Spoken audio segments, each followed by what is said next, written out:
नमस्कार, मी सुदर्शन देवघरे पुन्हा एकदा तुम्हाला सगळ्यांचं स्वागत करतो एका आपल्या नव्या व्हिडिओमध्ये, नव्या टॉपिकमध्ये, ज्याचं नाव आहे व्हायरोलॉजी. त्याआधी तुम्हाला सर्वांना दसऱ्याच्या खूप खूप शुभेच्छा. आणि येणारा हा जो दसरा आहे तुमच्या आयुष्यामध्ये सुख समृद्धी आणि चांगले आरोग्य घेऊन येऊ अशी मी ईश्वरचरणी प्रार्थना करतो. आणि पुढल्या दसऱ्याच्या आधी तुम्ही सर्व लॅब सायंटिफिक ऑफिसर जे लोक मला बघत आहे, ही पोस्ट किंवा लॅब टेक्निशियन जी जिल्हा परिषदची आहे हे तुमच्या हाती असावी अशी ईश्वरचरणी प्रार्थना करतो. आणि कोणत्या ना कोणत्या गव्हर्नमेंट जॉबवर इतकी मेहनत केल्यानंतर तुम्ही सगळ्यांचं सिलेक्शन झालेलं असावं अशी मी अपेक्षा करेन. आणि जाऊया आजच्या आपल्या टॉपिककडे. मित्रांनो, आपण मायक्रोबायोलॉजीचे टॉपिक सुरू केलेले आहे, म्हणजे आपण आधीच बॅक्टेरियोलॉजीचं हे बऱ्यापैकी कव्हर केलेलं आहे. सो त्याच्यानंतर आपण मायकोलॉजी, फंगस रिलेटेड जो टॉपिक आहे, एक छोटासा तो टॉपिक आपण घेऊन घेणार आहे. आणि व्हायरोलॉजी, तर हा जो टॉपिक आहे हा जिल्हा परिषदसाठी तर महत्वाचा आहेच. सो जिल्हा परिषदची जे लोक आहे प्रिपेअर करत आहे त्यांनी तर करायचंच आहे, आणि आरोग्य विभागामध्ये पण हा तितकाच महत्वाचा आहे. सो आपण व्हायरोलॉजी तितकंच बघणार आहे जितकं एक्झामची डिमांड आहे. सो तिथपर्यंत आपण कव्हर करणार आहे आजच्या या सेशनमध्ये. आणि पुढे देखील आपण मग मायक्रोबायोलॉजीची जसं फंगस रिलेटेड टॉपिक आहे, मायकोलॉजी वगैरे ते देखील घेणार आहे. सो बघूया आपण व्हायरोलॉजी. तर व्हायरस जो आहे हा ऍक्च्युली आहे काय, तर virus are in between the animate आणि इनॅमिनेट. ॲनिमेट आणि इनॅमिनेटचा अर्थ काय होतो की तो जिवंत पण आहे आणि तो सजीव पण आहे आणि निर्जीव पण आहे. याच्या मध्ये कुठेतरी व्हायरस असतो. कधी कधी जिवंत असतो, कधी कधी मृत आहे, डेड आहे, असे सगळे त्याचे कॅरेक्टरिस्टिक्स असतात. सो असा तो टोटल सिनेरिओ जो आहे तो व्हायरसचा असतो. आता हे कधी कधी जिवंत काय असतं आणि कधी कधी मृत काय असतं, तर जेव्हा त्याला होस्ट मिळतो, त्या पर्टिक्युलर सराउंडिंग मिळतो, तेव्हा तो ऍक्टिव्हेट होऊन जातो. पण जेव्हा नॉर्मल सगळ्या गोष्टी त्याच्या ग्रोथसाठी त्याला होस्ट मिळत नाही, अशा सिच्युएशनमध्ये तो नॉन लिव्हिंग सारखा बिहेव करतो. ठीक आहे. सो तो कधी कधी जिवंत असतो, म्हणजे बिलकुल तो चुडेल सारखा, प्रेतात्मासारखा असा फटकत राहतो. कधीतरी पटकन जिवंत होतो आणि कधी कधी एकदम मेल्यासारखा करतो. तर असं ते नाटक कंपनी असलेला हा व्हायरस आहे. तर कधी कधी जिवंत, कधी कधी मेलेल्यासारखा. आणि ते अल्ट्रा मायक्रोस्कोपिक स्ट्रक्चर आहे. तुम्हाला सगळ्यांना माहिती आहे, आत्ताच कोविड व्हायरस, करोना व्हायरस येऊन गेलेला आहे. त्या व्हायरस शब्द हा लहान लहान मुलांना देखील व्हायरस तोंडामध्ये होता, व्हायरस. तर हा अल्ट्रा मायक्रोस्कोपिक आहे, दिसत नाही, पण त्याचे कारनामे किती आहे हे अख्ख्या जगाने बघितलेलं आहे. Corona virus ultra microscopic structure आहे. याच्या आधी देखील आपण एका बॅक्टेरियाला व्हायरसनी अफेक्ट केलं होतं. तुम्हाला आठवत असेल, इन्सुलिनचं प्रिपरेशन जेव्हा मी बघितलं होतं, याच्या आजचा बायोटेक्नॉलॉजीचा जो हा पार्ट आपण घेतलेला आहे, त्याच्यामध्ये त्या बॅक्टेरियाला कशाने इन्फेक्ट केलं होतं, व्हायरसनी. याचा अर्थ काय, बॅक्टेरियापेक्षा देखील साईजनी कमी असलेला कोण आहे, व्हायरस आहे. अल्ट्रा मायक्रोस्कोपिक स्ट्रक्चर त्याचं असतं. Either RNA or DNA. त्याच्यामध्ये हा जो व्हायरस आहे याच्यामध्ये एक तर डीएनए असतो किंवा आरएनए. आता ह्युमन बीइंगचा जर आपण एखादा सेल बघितला तर त्याच्यामध्ये डीएनए पण आहे, आरएनए पण आहे.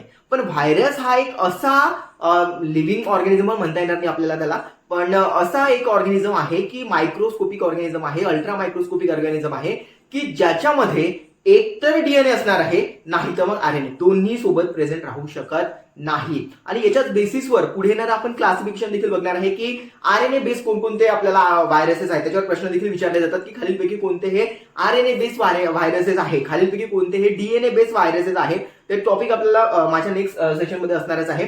सो कधी आरएनए असतो, कधी डीएनए असतो, दोन्ही सोबत नसतो, आयदर ऑर मध्ये असतो. ठीक आहे. सो याच्या साईज वर आपण विचार करूया. आताच सांगितल्याप्रमाणे अल्ट्रा मायक्रोस्कोपिक स्ट्रक्चर तो आहे. मग अल्ट्रा मायक्रोस्कोपिक आहे तर ती साईज किती आहे, तर 300 नॅनोमीटर ही लार्जेस्ट साईज झाली. एखादा व्हायरस मोठा असून किती असणार आहे, तर 300 मायक्रॉन नॅनोमीटर.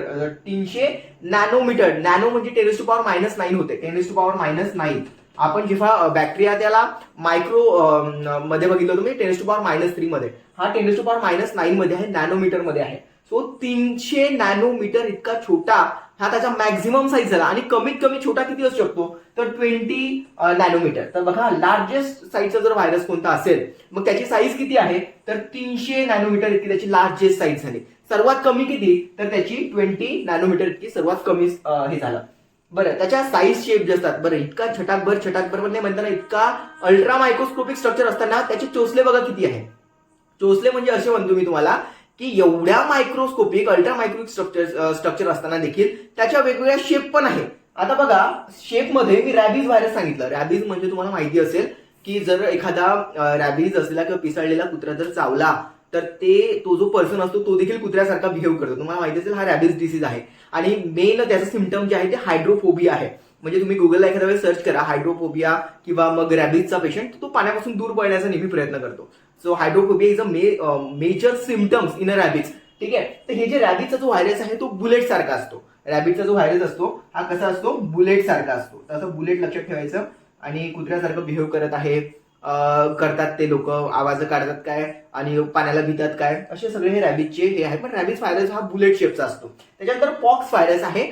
पॉक्स व्हायरसचा जो शेप आहे हा ब्रिक शेपचा आहे. म्हणजे ब्रिक म्हणजे काय, वीट जी असते आपली वीट त्याच्यासारखा त्याचा शेप असतो. आणि पोलिओ व्हायरस, आणि हा पोलिओ व्हायरस तुम्हाला माहिती आहे, पोलिओ मुळे लहान मुलांना म्हणजे ते पूर्ण सिस्टीमच आपल्या कोलॅप्स होऊन जातात जर पोलिओचा तुम्ही एखादा जर रुग्ण बघितला असेल.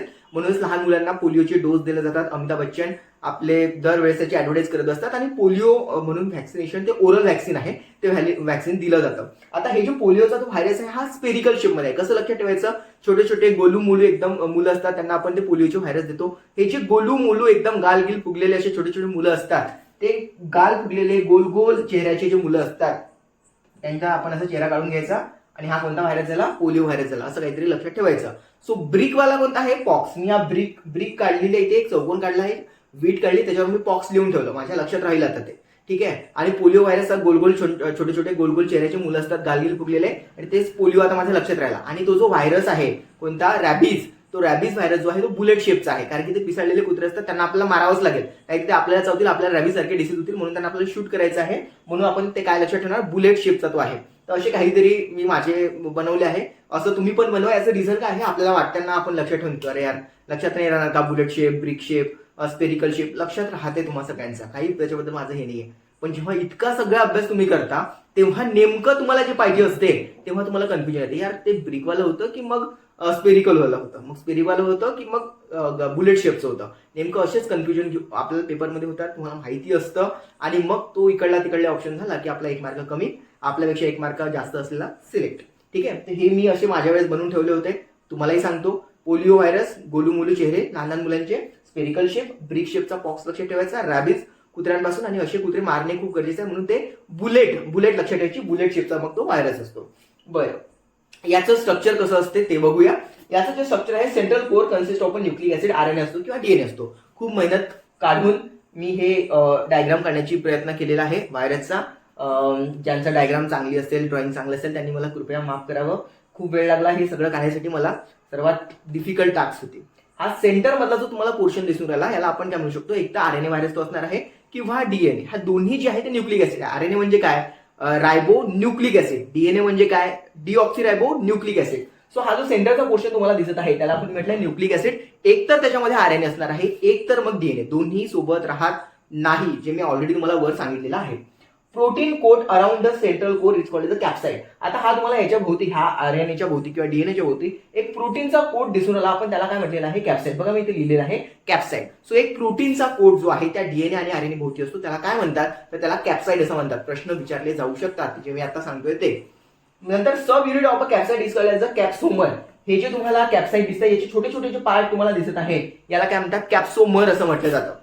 त्याच्यानंतर एनव्हलप असतो. आता हा जो तुम्हाला दिसतोय हा पोर्शन, हा जो राऊंड सर्कल तुम्हाला दिसतोय त्याला काय म्हणतात, एनव्हलप म्हणतात, जो फॉस्फोलिपिड पासून बनलेला असतो.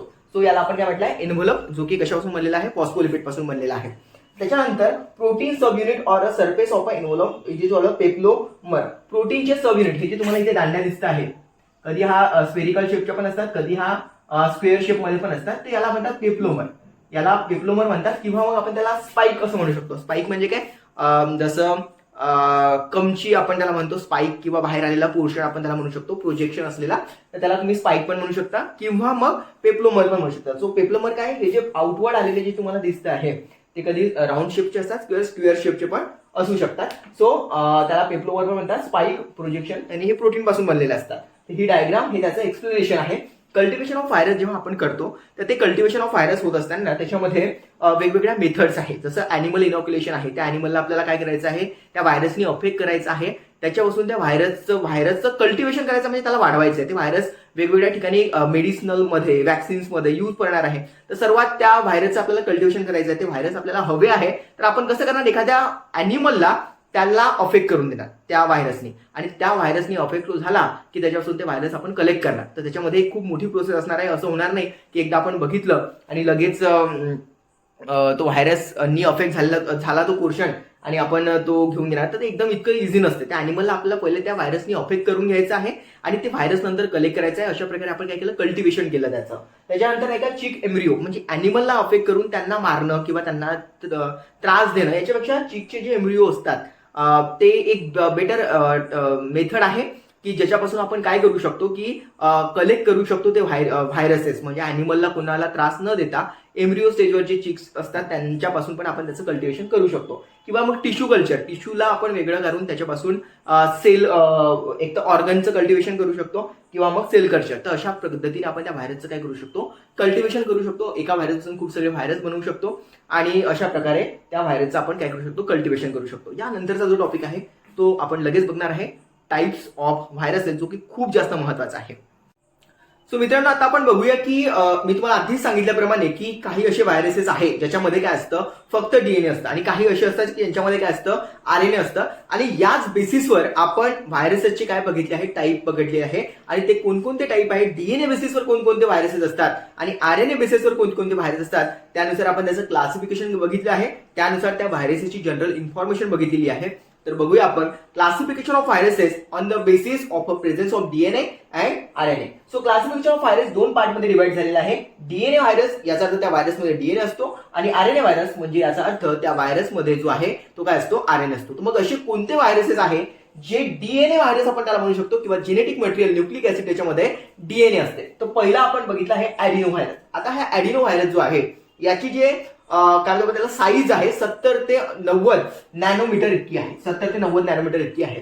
नंतर डबल स्टँडर्ड, आता डीएनए आहे, मग सगळ्यांना माहिती आहे डीएनएचं स्टँडर्ड डबल स्टँडर्ड डीएनए असतो. पण कधी कधी हा काही व्हायरसेस मध्ये जे आपण शेवटी बघणार आहे त्याच्यामध्ये सिंगल स्टँडर्ड पण डीएनए असतो. ठीक आहे, तर हा डबल स्टँडर्ड डीएनए इथे आहे.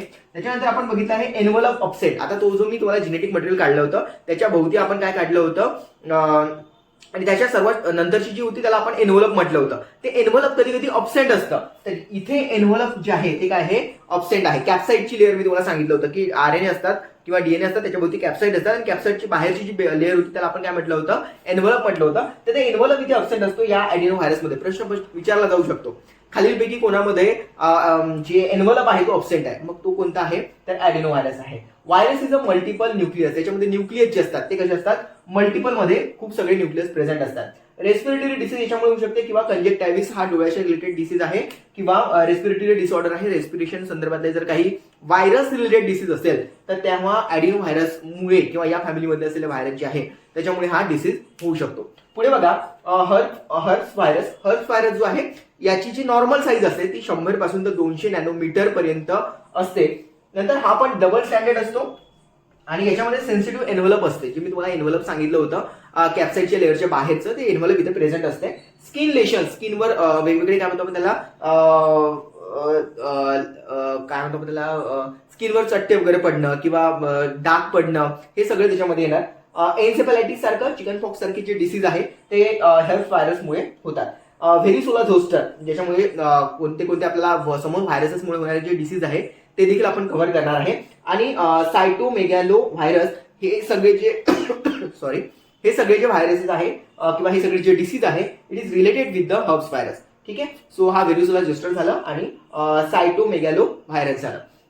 आता आपण बघूया हेपॅटिना व्हायरसेस. हा जो हेपॅटिना व्हायरस आहे याची जी साईज आहे ते 42 नॅनोमीटर इतकी आहे, आणि हा सर्क्युलर डीएनए असतो आणि डबल स्टँडर्ड डीएनए असतो, पण पार्शियली असतो. पूर्णपणे डेव्हलप झालेला डीएनए त्याच्यामध्ये आपल्याला पाहायला मिळत नाही. आणि लिव्हर कॅन्सर सारखे जे डिसीज आहे या व्हायरसमुळे होऊ शकते. तर हा जो आहे हेपॅटिना व्हायरस. ठीक आहे, पुढे आपण बघूया पॉक्स व्हायरस. मी पॉक्स व्हायरस बद्दल तुम्हाला याच्या आधी देखील एक्सप्लेन केलेलं होतं.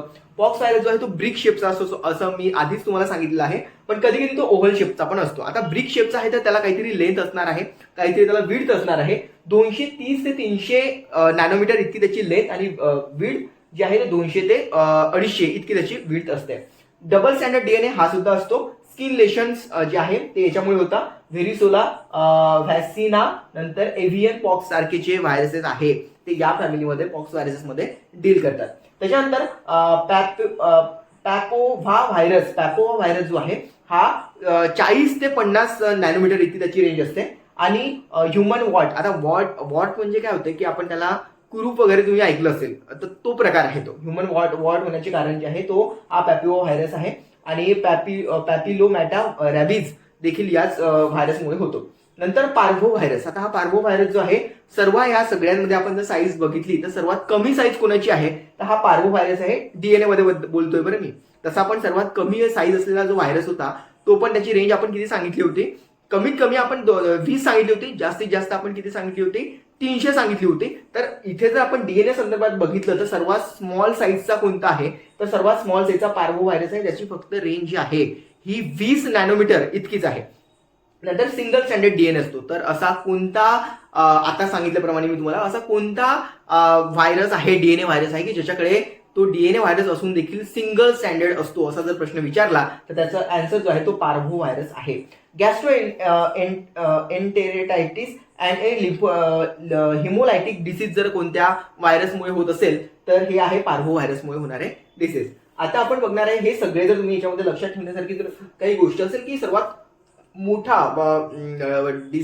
व्हायरस जो आहे तो जो आहे हा 100 ते 200 तुम्हाला दिसून राहिला, ज्याला आपण हर्ट्स व्हायरस असं म्हटलेलं होतं. आणि सर्वात छोटा जो आहे तो हा पार्व्हो व्हायरस आहे, जो फक्त 20 नॅनोमीटर इतकी त्याची कमी साईज आहे. सो मित्रांनो, आता याच्यानंतर हे जर सगळे जे आपण 6 प्रकारचे बघितले, ॲडिनो व्हायरस झालं, हर्ट्स व्हायरस झालं, हिपॅडनो व्हायरस झालं, पॉक्स व्हायरस झालं, पॅपिव्हा व्हायरस झालं, नंतर पार्व्हो व्हायरस, हे 6 प्रकार it is deal with the viruses which have the DNA is the genetic material. पण आता जे आपण बघणार आहे ते सगळे आरएनए रिलेटेड व्हायरसेस बघणार आहे, त्यांची एनालिसिस बघणार आहे, त्याची देखील अशी सगळी इन्फॉर्मेशन बघणार आहे. सो लगेच आपण बघूया. सो मित्रांनो, आतापर्यंत आपण काय बघितलं की डीएनएच्या बेसिसवर जे व्हायरस आहे ते कशा प्रकारे डिवाइड होतात, म्हणजे जेनेटिक मटेरियल डीएनए होतं. आता जे व्हायरस आपण बघणार आहे त्याचे जे टाईप बघणार आहे हे on the basis of RNA आहे, म्हणजे त्यातलं जेनेटिक मटेरियल जे आहे ते काय असणार आहे, आरएनए असणार आहे. तर बघूया आरएनए बेसिसवर major group of RNA virus, ज्या व्हायरसमध्ये RNA as a DNA material आहे, आरएनए इज अ त्याचं जेनेटिक मटेरियल आहे. सो आपण म्हटलं सर्वात पहिले जो आहे तो रेट्रो व्हायरस आहे. रेट्रो सॉंग्स तुम्ही खूप ऐकले असेल, तर हे रेट्रो व्हायरस आहे. बघा हा एन्व्हलप असतो. आता एन्व्हलप काय तुम्हाला माहिती आहे, मी आधीच तुम्हाला ते कॅप्साईडच्या लेअरच्या बाहेर असलेली जी एन्व्हलप आहे ते इथे प्रेझेंट आहे. याची साईज जी आहे ते 90 ते 120 नॅनोमीटर इतकी आहे. त्याच्यानंतर हा सिंगल स्टँडर्ड आरएनए असतो, ठीक आहे. त्याच्यानंतर सार्कोमा व्हायरस आणि एचआयव्ही व्हायरस. आता एचआयव्ही व्हायरसचा डिस्कव्हरी होऊन बरेच वर्ष झाले, खूप वर्ष. आणि रेट्रो सॉंग्स म्हणजे पण काय होतात की खूप जुने असतात ते, ठीक आहे. जुने जे सॉंग्स आपण त्याला रेट्रो सॉंग्स म्हणतो, जुना काळातले. तसं तर आता एचआयव्ही व्हायरस निघून पण खूप वर्ष होऊन गेले आहे. म्हणून हा एचआयव्ही व्हायरस जर तुम्हाला विचारला की खालीलपैकी कोणत्या कॅटेगरीमध्ये खालीलपैकी येतो, तर एक तर तो आरएनए व्हायरस आहे, हे आपल्याला माहिती असलं पाहिजे. पण त्यामध्ये सबटाईप कोणता, तर मग तो रेट्रो व्हायरस आहे. तर मी माझ्या वेळेस असं लक्षात ठेवलं होतं, कारण की हे सगळं लक्षात ठेवणं म्हणजे मला सांगायला काही नाहीये. मी आता ते अभ्यास बराच करून ठेवलेला आहे. 3 वर्षापासून माझा अभ्यास परीक्षेच्या आधी होता, परीक्षा झाल्यानंतर पण बॅच घेतो आहे, त्याच्यामुळे बऱ्याच वर्षापासून शिकवतो आहे. तर मला 3-4 वर्षापासून ह्या मायक्रोबायोलॉजीचा, व्हायरोलॉजीचा, बॅक्टेरियोलॉजीचा, बायोकेमिस्ट्रीचा, हिमॅटोलॉजीचा, अॅनाटॉमी, फिजिओलॉजी आणि काही जिनेटिक्सचे काही टॉपिक्स आहेत त्याच्यात सवय झाली आहे. पण जेव्हा मी पहिल्यांदा हे वाचलं होतं तर इतके सगळे डिसीज आणि त्यांच्या क्लासेस म्हणजे वेगवेगळे टाईप्स आहेत, त्याच्यानुसार ते लक्षात ठेवणं कठीण जायचं. तर मी डोक्यात विचार करायचो, अरे मी आता एचआयव्ही व्हायरस हा रेट्रो व्हायरस आहे, लक्षात कसं ठेवायचं. मी लक्षात मला शब्द दिसला रेट्रो आणि रेट्रो सॉंग्स आहे ते खूप जुने असतात. एचआयव्ही डिसीज पण आहे, तो खूप दिवस झाले त्याला आता निघून, किती दिवसाचा तो एचआयव्ही व्हायरस आपण ऐकते लहानपणीपासून. तर हे असं त्याच्याशी आपण थोडंसं रिलेट करण्याचा प्रयत्न करू शकतो. सो सार्कोमा व्हायरस पण आहे आणि HIV virus, these viruses are belonging to the retro virus group. त्याच्यानंतर बघा एक रॅबिडनो व्हायरस आहे. रॅबिडनो व्हायरस तर नावामध्ये जसा रॅबिडनो आहे तसा हा कोणता डिसीज करणार आहे, रॅबीज व्हायरस करणार आहे. रॅबीज व्हायरस म्हणजे तुम्हाला मी कालच म्हणजे आत्ताच लास्ट याच्यामध्ये आपण बघितलं होतं की रॅबीज काय असतो. सो रॅबिडनो व्हायरस रॅबीज व्हायरसचा प्रकार आहे. सिंगल स्टँडर्ड आरएनए आहे आणि त्याचा जो साईज आहे तो 50 ते 95 इंटू 130 ते 390 इतका आहे. त्याच्यानंतर बघा ऑर्थोमिक्सो व्हायरस. आता हा ऑर्थोमिक्सो व्हायरस जो आहे, ऑर्थोमिक्सो व्हायरस हा 80 ते 120 नॅनोमीटर इतका आहे. सिंगल स्टँडर्ड आरएनए आहे. आणि influenza virus, influenza A, B, C अशा प्रकारचे जे व्हायरसेस आहेत ते या कॅटेगरीमध्ये येतात, ऑर्थोमिक्सो व्हायरस. नंतर एक आहे पॅरामायक्सो व्हायरस. आता हा पॅरामायक्सो व्हायरसमध्ये मी काय केलं होतं, म्हणजे मला लक्षात राहावं. जसं तुम्हाला आता कन्फ्युजन होत असेल की यार आता सरांनी सांगितलं एक रेट्रो व्हायरस HIV माझ्या लक्षात पण राहून जाईल. बरं, मग हे रॅबिडो व्हायरसमध्ये तो नावातच ते रॅबिडो आला आहे म्हणून तो रॅबिज लक्षात पण राहून जाईल. ठीक आहे. ऑर्थोमिक्सो व्हायरस, चला ठीक आहे आपण लक्षात ठेवून घेऊ की इन्फ्लुएन्झा ABC जे आहे ते आपण लक्षात घेऊ. आता हे पुन्हा जो पॅरामायक्सो व्हायरस आहे, ऑर्थोमिक्सो व्हायरसमध्ये इन्फ्लुएन्झा लक्षात ठेवून दिलं तुम्ही, पण पॅरामायक्सो मध्ये मी काय केलं होतं माझ्या नोटच्या संदर्भात सांगतो आहे. मी जो हा एम आहे, हा एम पॅरामायक्सोचा जो एम आहे याला मी चांगलं रेड अक्षरनी खूप घुटून ठेवलं होतं. आता हे मी का घुटून ठेवलं होतं तर याच्यामुळे मला लक्षात राहिलं होते हे मिझेल्स आणि मम आहे, म्हणजे गालपुगी आणि मिझेल्स म्हणजे ते अंगावर आलेले जे पुरळ असतात. आणि हा जो एम आहे इथला एम, मिझेलचा एम आणि मम्स म्हणजे गालपुगी, यांचे हे दोन एम मी फक्त एम रेड कलरनी मस्त मार्क करून ठेवले होते. आणि हा पॅरामायक्सो व्हायरस मधला जो एम आहे याला पण चांगलं रेड यांनी काय करून ठेवलं होतं, मार्क करून ठेवलं होतं. त्याच्यामुळे काय होतं, जेव्हा ते पॅरा मधला तो एम येत होता, मायक्झो यम येत होता, तेव्हा आता मिझेल्स आणि मम्स मधला जो काही एम आहे तो पण माझ्या डोक्यामध्ये पटकन क्लिक होऊन जात होता. आणि मला माहिती होतं की असं पॅरामायक्झो व्हायरस एम जर आला तर मला तो मम्स आणि मिझेल्स सारखी डिसीज पटकन लक्षात राहतील. तर काय ट्रिक असते, आपण एखाद्या गोष्टीकडे खूप केअरफुली पाहिल्यानंतर पहिले तर समजायला उशीर जाते, पण समजल्यानंतर आता हे मी लक्षात कसं ठेवू हे पण तुम्हाला लक्षात पहिलेच त्याची प्लॅनिंग करावं लागेल की इतक्या मोठ्या सगळ्या याच्यामधून मला हे लक्षात ठेवायचं, मी कसं लक्षात ठेवू. तर आपल्याच काही ना काही आपल्या ट्रिक काढायचे असतात.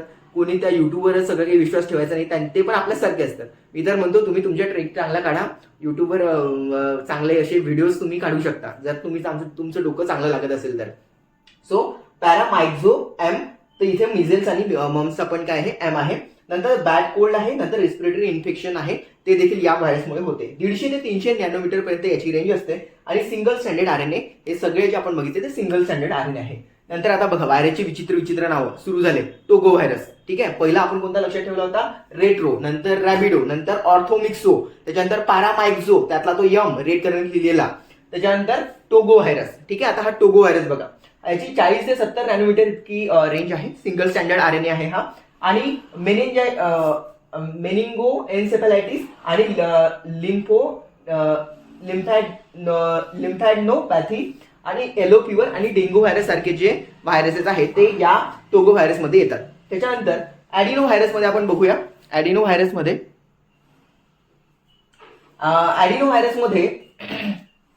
नाही, अरेना व्हायरस येते. अरेना व्हायरस जो आहे हा 85 ते 120 नॅनोमीटर इतका आहे, सिंगल स्टँडर्ड आहे. याच्यामध्ये पण मेनिंजायटिस आणि एन्सेफेलायटिस सारखी डिसीज याच्यामध्ये होतात. रिओ व्हायरस, आता तुम्ही ते रिओ दी जेनेरिओ ऐकला आहे का, म्हणजे त्या समिट्स जे झाला होता रिओ दी जेनेरिओ, हा मी असं का सांगितलं रिओ व्हायरस आणि रिओ दी जेनेरिओ, तर ते रिओ दी जेनेरिओ मध्ये दोनदा येते. याचा आणि या शब्दाचा या व्हायरसचा काही एक संबंध नाही, पण संबंध आपण जोडूया. का बरं, कारण की हा एकच असा व्हायरस आहे ज्याच्यामध्ये डबल स्टँडर्ड RNA पाहायला मिळतो. इथे सगळ्या ठिकाणी मी काय लिहिलेलं आहे, सिंगल स्टँडर्ड RNA सिंगल. हा एकच असा आहे रिओ व्हायरस की जो आहे डबल स्टँडर्ड. तर मग मी कसं लक्षात ठेवलं होतं माझ्या वेळेस नेहमी सांगतो. तुम्हाला जर अजून चांगलं काही आठवत असेल तर तुम्ही तुमच्या पद्धतीने करू शकता, पण माझ्या पद्धतीने मला असं वाटते की हा जो रिओ आहे, रिओ दी जेनेरिओ आपण लक्षात ठेवायचं. रिओ दी जेनेरिओला एक समिट झाली होती, तर ती रिओ दी जेनेरिओ पुन्हा रिओ दी जेनेरिओ म्हणजे रिओ किती वेळाला, 2 वेळा. म्हणून आपण इथे काय लक्षात ठेवणार, डबल स्टँडर्ड RNA. अशी मी माझे काही ट्रिक बनवायचो. माझ्याच मी खुश राहायचो की आपण खूप चांगल्या ट्रिक बनवल्या, पण मला लक्षात राहायच्या. ठीक आहे. तर त्या कशाही असल्या तरी आपल्या आहे. ठीक आहे. तर सांभाळून घ्यायचं. आपल्या आहे म्हणजे तुमच्या आहे, माझ्या आहे म्हणजे तुमच्या आहे. ठीक आहे. सो रिओ व्हायरस, रिओ दी जेनेरिओ 2 वेळा रिओ आला, तर डबल स्टँडर्ड RNA तो आहे असं लक्षात तुम्ही ठेवू शकता. तर त्याच्यानंतर गॅस्ट्रोएन्सेफेलायटिस त्याच्यामुळे होतो. नंतर पिकॉर्ना व्हायरस. तर पिकॉर्ना व्हायरस जो आहे हा व्हायरस जो आहे 20 ते 30 नॅनोमीटर इतका आहे, सिंगल स्टँडर्ड RNA आहे. रायनो व्हायरस आणि एंटेरो व्हायरस सारखे जे व्हायरस आहे ते याला बिलॉंग करतात. ठीक आहे. So it is all related with the viruses which have RNA as a genetic material. त्याच्यामध्ये आता एक छोटासा टॉपिक आपला बाकी आहे, एकदमच छोटासा, तर तो एकदम मी घेऊन घेणार. त्याच्यामध्ये व्हायरसचे आपल्याला वेगवेगळे डिसीज समजून जाणार, तर तो आपण एक घेणार लगेच. सो मित्रांनो, आता आपण बघतो आहे शेवटच्या टप्प्यात आहे आपण. तर डिसीज कोणते कोणते आहेत, काही असे इम्पॉर्टंट व्हायरसेस आहेत ज्याच्यामुळे होणारे डिसीज आपल्याला माहिती असले पाहिजे. तर बघा की एक आहे मिझेल्स व्हायरस, त्याच्यामुळे ब्रॉन्किओ निमोनिया आहे, स्टोमॅटायटिस, डायरिया आहे, कंजेक्टायव्हिस आहे, एन्सेफलायटिस सारखे डिसीज होतात. त्याच्यानंतर आपण जो इन्फ्लुएन्झा बघितला होता ते इपिडेमिक इन्फ्लुएन्झा डिसीज त्याच्यामुळे होऊ शकतो. आणि रोटा व्हायरस जो आहे तो गॅस्ट्रोएन्टेरायटिस डिसीज त्याच्यामुळे होतो. त्याच्यानंतर पोलिओ व्हायरस जो आहे हा याच्यामुळे होणारा जो डिसीज आहे तो पोलिओमिलायटिस आहे. त्याच्यानंतर आपण बघितला होता हर्ब्स व्हायरस. आता हा जो हर्ब्स व्हायरस आहे याच्यामुळे अल्सरेशन होते इन गम म्हणजे आपले जे दात आहे त्यामध्ये आपल्याला अल्सरेशन किंवा फोडं किंवा त्याच्या कॅन्सरची जी पहिली स्टेप असते त्याला आपण अल्सर असं म्हणतो. ते ulceration in a gums, inflammation of a conjunctivitis. त्याच्यानंतर हिपॅटायटिस व्हायरस जो आहे त्याच्यामुळे ॲक्यूट हिपॅटायटिस.